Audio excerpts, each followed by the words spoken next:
Students, आज हम लोग गुड्स एंड सर्विस टैक्स पर डिस्कशन करने वाले हैं। देखो, goods and service tax India में 1 जुलाई 2017 को इम्पोज हुआ। देयर आफ्टर इंडिया में वन नेशन वन टैक्स के कंसेप्ट पे ये एक बड़ा टैक्स रिफॉर्म था। गुड्स एंड सर्विस टैक्स को रेगुलेट करती है goods and service tax council, जिसमें सारे गुड्स एंड सर्विस टैक्स से रिलेटेड डिसीजंस लिए जाते हैं। देखो, goods and service tax supply पे लगने वाला टैक्स है। सप्लाई मीन्स उसमें आप सेल्स भी सप्लाई के कैटेगरी में ही आता है। तो अभी आप बेसिक समझोगे कि goods and service tax generally हम लोग गुड्स और सर्विसेज जो भी हम लोग कस्टमर को प्रोवाइड करते हैं उस पे लगने वाला टैक्स है। पहले क्या होता था कि वैल्यू एडेड टैक्स इंपोज होता था इंडिया में। अब value added tax, central excise और भी जितने भी टैक्स है सारे को मर्ज करके गुड्स एंड सर्विस टैक्स में इम्प्लाइड कर दिया गया, मर्ज कर दिया गया। अब क्या है कि गुड्स एंड सर्विस टैक्स के कंसेप्ट के बारे में आपको सबसे पहले ये समझना होगा कि goods and service tax either supply और सेल्स पे लगने वाला टैक्स है। अब सप्लाई या सेल्स के अकॉर्डिंगली अगर आप ट्रांजेक्शन्स देखोगे तो इसमें हम लोग ट्रांजेक्शन को टू कैटेगरीज में डिवाइड करेंगे। कैटेगरी 1 होगा intra state transaction, means with in state limit जब ट्रांजेक्शन होगा उसको हम लोग इंट्रा स्टेट ट्रांजेक्शन कहेंगे। जैसे मान लो ट्रांजेक्शन होगा जयपुर और उदयपुर दोनों राजस्थान में ही है, सेम स्टेट है, इससे वो इंट्रा स्टेट हुआ। रांची एंड रामगढ़ झारखंड में ये भी दोनों सेम स्टेट हुआ। मुंबई एंड पुणे महाराष्ट्र ये भी दोनों क्या हुआ, सेम स्टेट हुआ। तो जब इस तरह के ट्रांजेक्शन्स होंगे तो वो ट्रांजेक्शन्स को हम लोग कहेंगे इंट्रा स्टेट ट्रांजेक्शन्स। तब तो ये भी होगा ना कि अब बिटवीन स्टेट ट्रांजेक्शन्स होंगे। जैसे मान लो अगर आप झारखंड में और गुड्स परचेज करते हो वेस्ट बंगाल कोलकाता से, तो अगर आप दूसरे स्टेट से गुड्स परचेज करोगे तो वैसे सप्लाई या सेल्स को हम लोग कहेंगे इंटर स्टेट ट्रांजेक्शन्स। तो हम लोग गुड्स एंड सर्विस टैक्स में सप्लाई के कैटेगरी में ट्रांजेक्शन को 2 कैटेगरी में डिवाइड करते हैं। फर्स्ट कैटेगरी है इंट्रा स्टेट जब विद इन स्टेट ट्रांजेक्शन्स होगा, और दूसरा है इंटर स्टेट जब बिटवीन स्टेट ट्रांजेक्शन्स होगा। देखो, ये ट्रांजेक्शन 2 कैटेगरी में डिवाइड करने के पीछे लॉजिक ये है कि जब स्टेट प्रोविंस के अकॉर्डिंगली जब ट्रांजेक्शन्स होंगे तो वहाँ पर स्टेट अथॉरिटी होगा, और जब वहाँ यस स्टेट अथॉरिटी होगा, और जब बिटवीन स्टेट ट्रांजेक्शन होंगे तब आपका सेंट्रल अथॉरिटी होगा। गुड्स एंड सर्विस टैक्स जो है वो जो उसका रेगुलेटरी गवर्नमेंट है वो सेंट्रल गवर्नमेंट है, और वही सारे गुड्स एंड सर्विस टैक्स को कलेक्ट करके स्टेट्स का शेयर स्टेट्स को ट्रांसफर करते हैं। अब आप यहाँ क्या देखोगे कि जब ट्रांजेक्शन आपका विद इन स्टेट प्रोविंस होगा, मीन्स विद इन स्टेट होगा बिटवीन 2 टाउन्स या 2 प्लेस, तब वहाँ पर आप 2 टाइप्स के टैक्स इंपोज करोगे। एक होगा central goods and service tax जिसको हम लोग कहेंगे CGST। सेकेंड आपका होगा states goods and service tax जिसको हम लोग कहेंगे SGST। अब यहाँ आपको पता है कि इंडिया में यूनियन टेरिटरी भी है, तो जहाँ स्टेट ने यूनियन टेरिटरी आ जाएगा वहाँ पे UGST इम्पोज होगा। लेकिन अभी हम लोग UGST को भी क्या एज्यूम करके चलेंगे, स्टेट दोनों सेम है। इसी तरह जब आप बिटवीन स्टेट ट्रांजेक्शन होगा तब वहाँ पर इंटीग्रेटेड टैक्स इम्पोज होगा जिसको हम लोग कहेंगे IGST, integrated goods and service tax. तो फटाफट एक बार हम रिवीजन कराए थे जो अभी आपको हम डिस्कस किए कंसेप्ट बेसिक्स।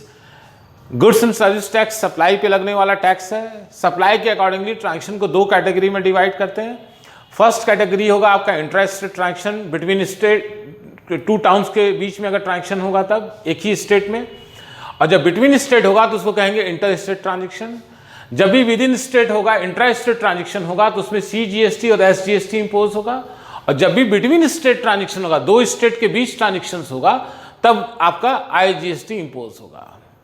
देखो, रेट ऑफ GST में जाओगे तो GST के रेट को हम लोग 4 डिफरेंट कैटेगरी में डिवाइड करते हैं, लेकिन मेरे अकॉर्डिंगली हम लोग उसको 5 कैटेगरी में डिवाइड करेंगे। तो हम लोग अब रेट ऑफ GST को डिस्कस करेंगे। अभी हम लोग रेट ऑफ GST पर डिस्कशन कर रहे हैं। देखो, गुड्स एंड सर्विस टैक्स में गुड्स जो GST के रेट्स हैं उनको 4 कैटेगरी में डिवाइड किया गया है। First 5%, second 12%, then 18% and finally 28%।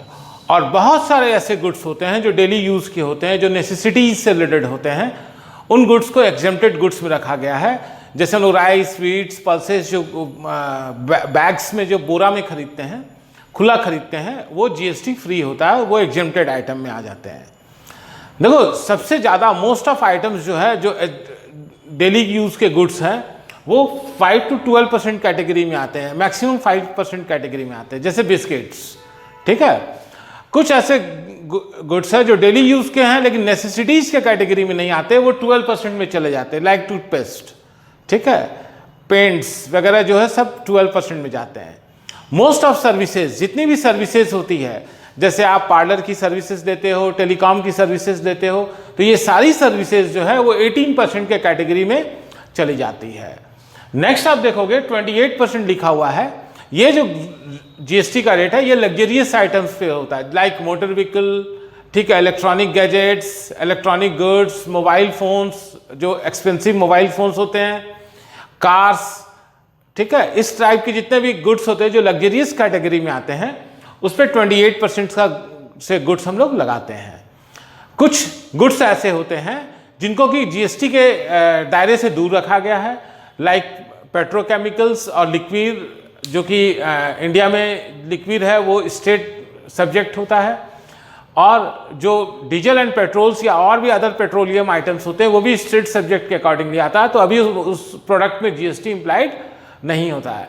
इससे आप अक्सर सुनते होंगे कि जो पेट्रोल होता है उसमें वैट लगता है, वैल्यू एडेड टैक्स, ठीक है। तो हम लोग चलो आते हैं वापस कि 4 कैटेगरी में एक एग्जेम्प्टेड कैटेगरी आपको समझाए थे कि जिसपे goods and service tax implied नहीं होगा, मतलब उस आइटम पे आपको जीएसटी देना नहीं है। अब क्या है कि जब आप जीएसटी का कैलकुलेशन करोगे तो जो आईजीएसटी होगा, इंटीग्रेटेड जीएसटी होगा, वो सेम परसेंट का होगा। लाइक अगर ये 5% कैटेगरी में तो 5%, ये 12 है तो 12, ये 18 है तो 18 और ये 28 है तो 28%, क्योंकि वहाँ पे एक ही टैक्स का हम लोग कैलकुलेशन में लेते हैं। लेकिन जब आपका इंट्रा स्टेट ट्रांजिशन होगा तब उसमें सेंट्रल टैक्स और स्टेट टैक्स मीन्स दोनों का हाफ शेयर्स होगा। अगर ये 5% है तो ये 2.5% हो जाएगा, ये भी कितना हो जाएगा 2.5%, ये हो जाएगा 6%, ये भी कितना हो जाएगा 6%, ये 9% होगा, ये भी कितना होगा 9%, ये हो जाएगा 14% और ये भी कितना होगा 14%।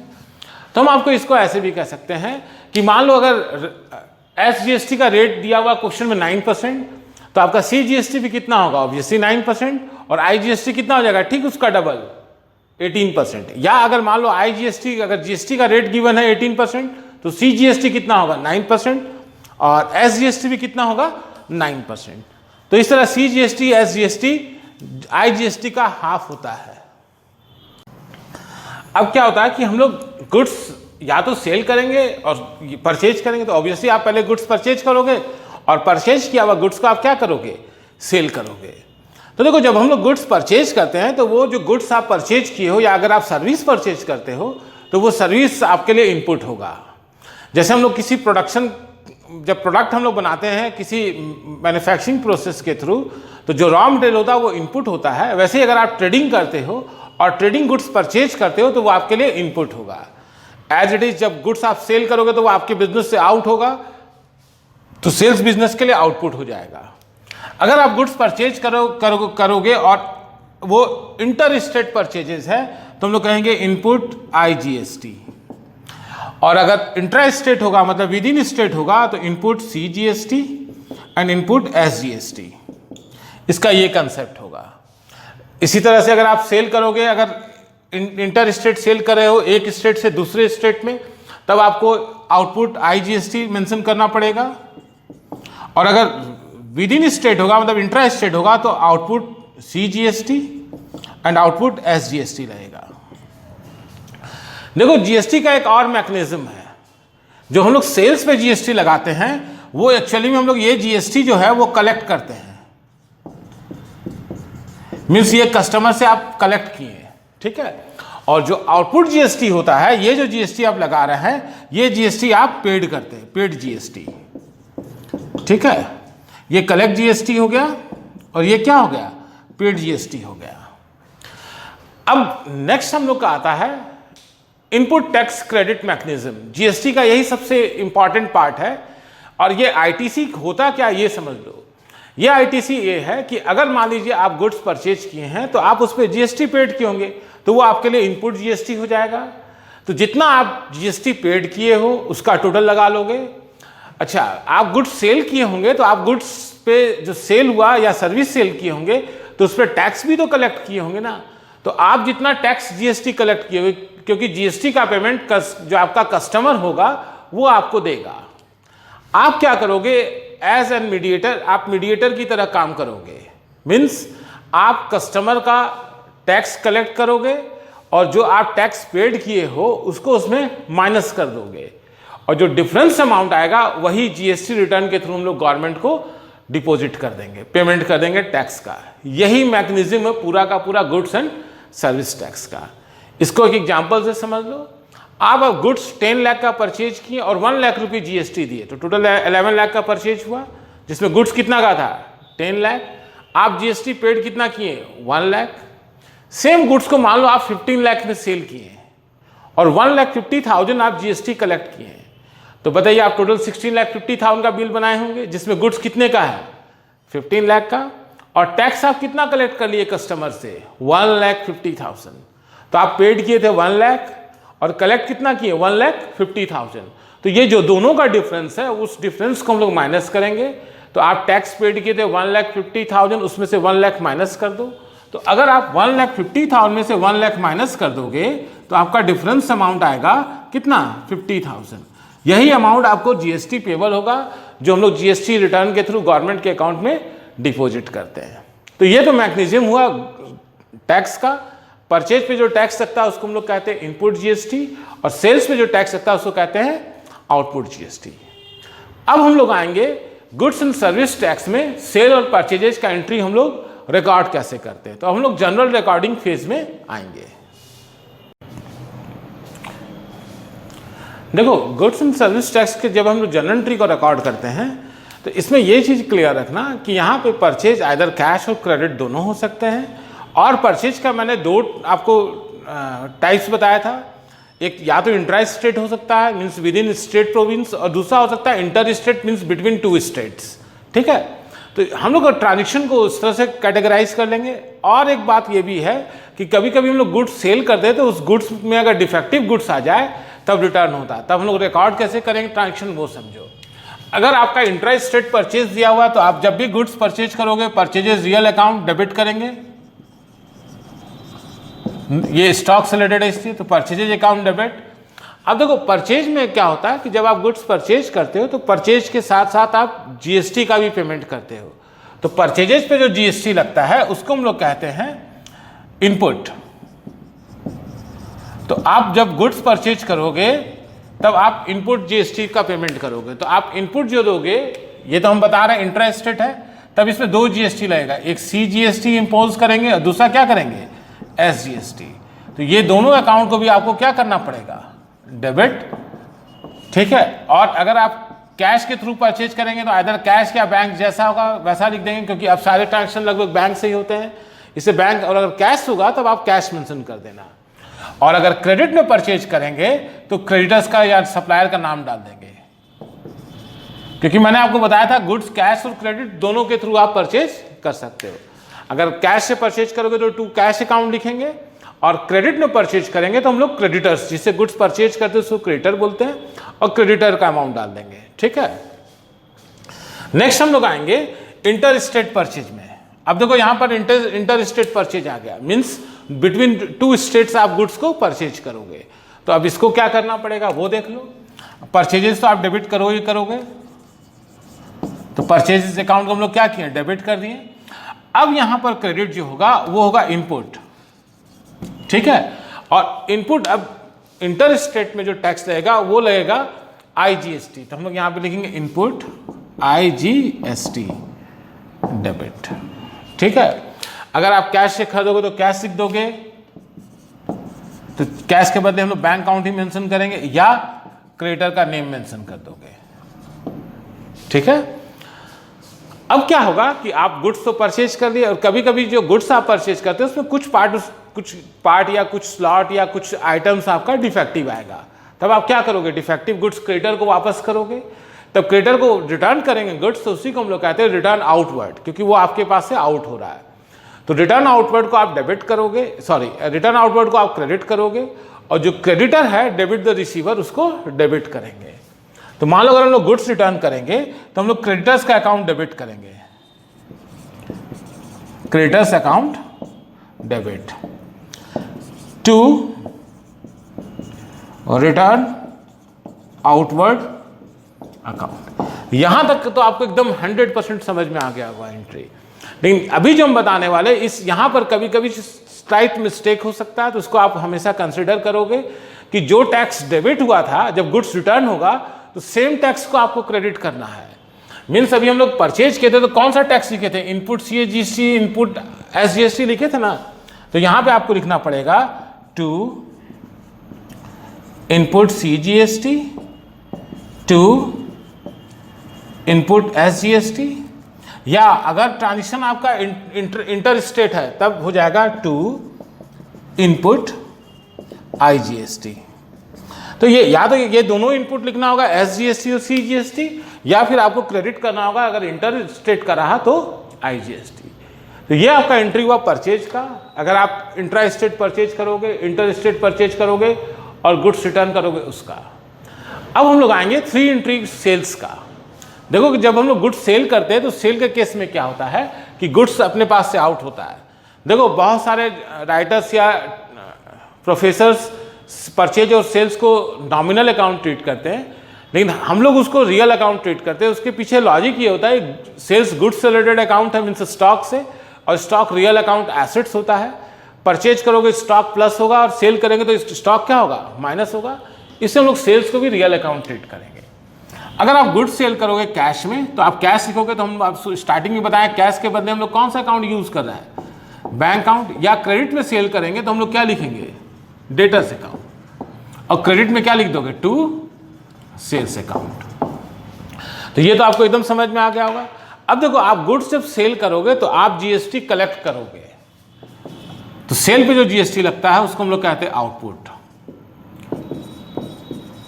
अब आप ये बताओ, यहां पर तो सेल इंट्रा स्टेट लिखी ना, इंट्रा स्टेट का मतलब क्या हुआ, बिटवीन स्टेट, तो यहां आपको जीएसटी लगाना पड़ेगा सीजीएसटी और क्या, एसजीएसटी। तो इस तरह ये आपका सेल्स का अकाउंट बन गया। अब मान लो इंटर स्टेट ट्रांजेक्शन होगा तब क्या करेंगे, इंटर स्टेट ट्रांजेक्शन में हम लोग यहां पर आएंगे, ठीक है, और सेल करेंगे। अगर कैश में सेल करोगे तो बैंक अकाउंट डेबिट होगा, क्रेडिट में सेल करेंगे तो किसको डेबिट कर देंगे, डेटर्स।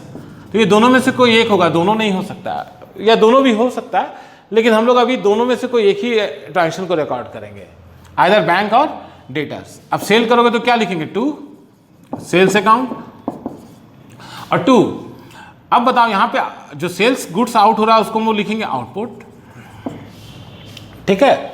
और जो आउटपुट टैक्स अगर इंट्रा स्टेट में लगता है तब वो सीजीएसटी एसजीएसटी होगा, लेकिन अगर इंटर स्टेट होगा तो वो आईजीएसटी में आ जाएगा। तो इस तरह ये आईजीएसटी आ गया। फिर हम लोग नेक्स्ट आएंगे सेल्स रिटर्न में। अभी जैसे परचेज रिटर्न का कंसेप्ट नहीं है, अब आप भी तो किसी को सेल किए होंगे, उसमें गुड्स डिफेक्टिव होगा तो वो आपको रिटर्न करेगा। जब गुड्स सेल्स रिटर्न आपका होगा तब आप क्या करोगे कि ये रिटर्न इनवर्ड आपके पास इन होगा,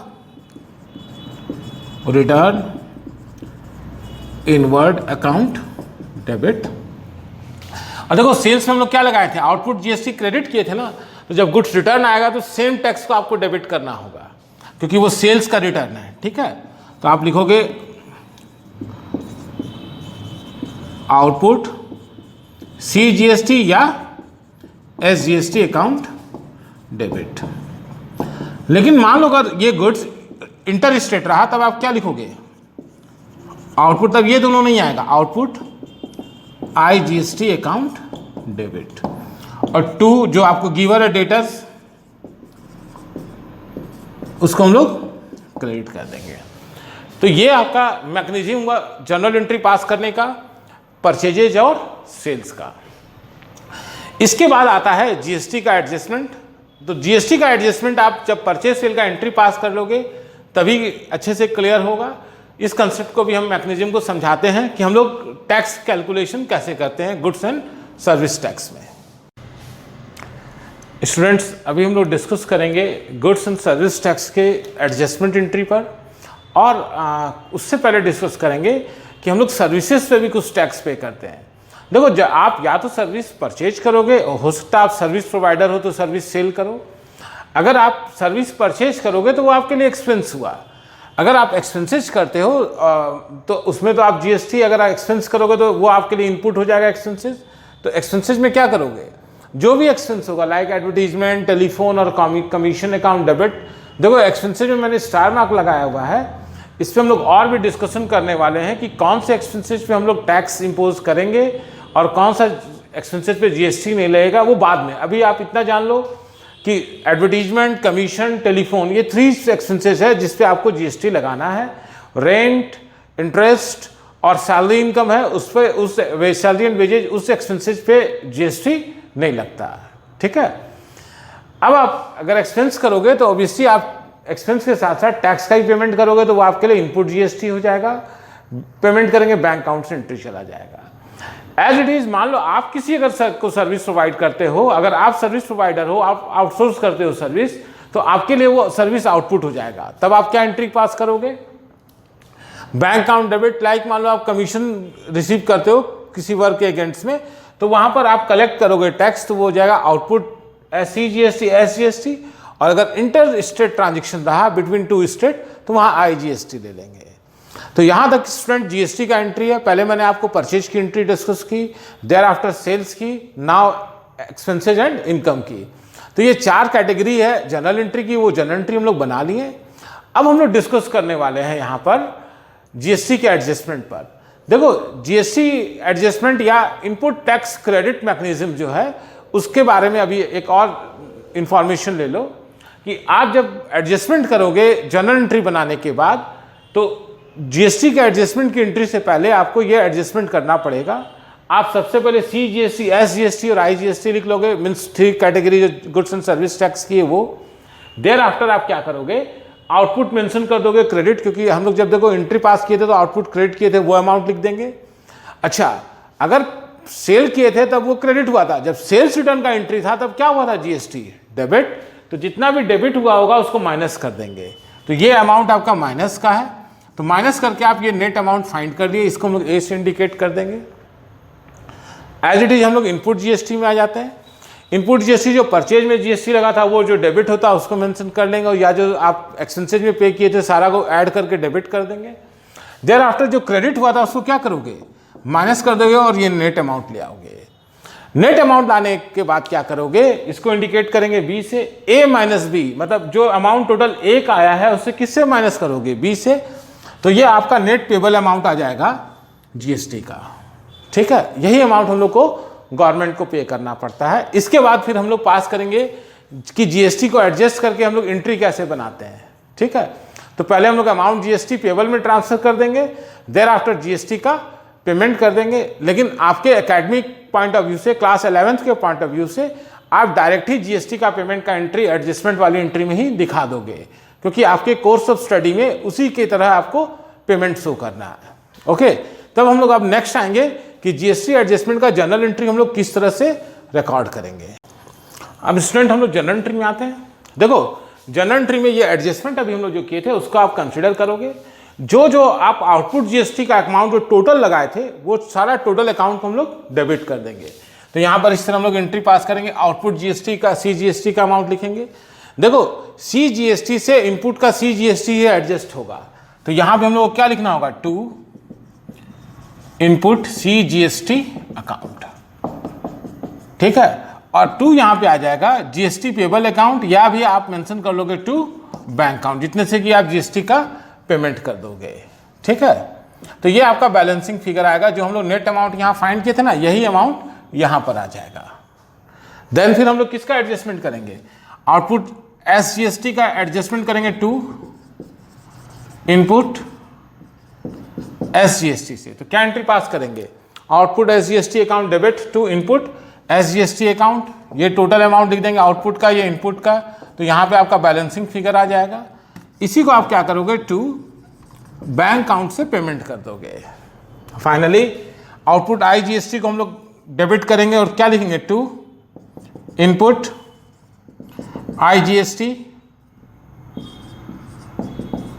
और ये वाला अमाउंट हम लोग को लिखना है, ये टोटल वाला, ठीक है। तो ये नेट अमाउंट आपका यहाँ पर बैलेंस फिगर आ जाएगा। ये मान लो टोटल अमाउंट हुआ, इससे इसको माइनस किए तो ये बैलेंसिंग फिगर आ गया। तो यहाँ GST पेबल होगा, लेकिन अभी आप क्या लिख दोगे, टू बैंक अकाउंट। इस तरह आप GST का पेमेंट का सारा जर्नल एंट्री रिकॉर्ड कर लोगे। तो स्टूडेंट ये पूरा GST का बेसिक टर्म्स के रिगार्डिंग क्लासेस थी। ये उम्मीद है ये क्लासेस आपको अच्छे से क्लियर हो गई होगी।